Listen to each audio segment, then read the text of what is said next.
கனடாவின் ஒன்டாரியோவில் கொலை குற்றவாளியை கண்டுபிடிக்க பொதுமக்களின் உதவியை போலீசார் நாடியுள்ளனர். ஹமில்டன் நகரில் 19 வயது இளைஞனை சுட்டுக் கொன்ற குற்றச்சாட்டில் சந்தேக நபரை போலீசார் தேடி வருகின்றனர். சந்தேக நபர் குறித்த தகவல்களை வழங்குவோருக்கு 50,000 கனேடிய டாலர்களை வெகுமதியாக வழங்கவும் போலீசார் தீர்மானித்துள்ளனர்.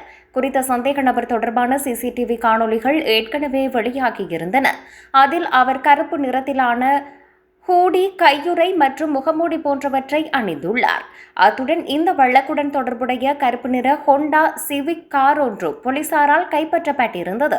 இந்த நிலையில் கொலை செய்யப்பட்ட அலெக்சாண்டர் என்ற இளைஞனின் குடும்பத்தினர் தொடர்ந்தும் தமக்கு நீதியை பெற்றுத் தருமாறு கோரிக்கை விடுத்து வருகின்றனர்.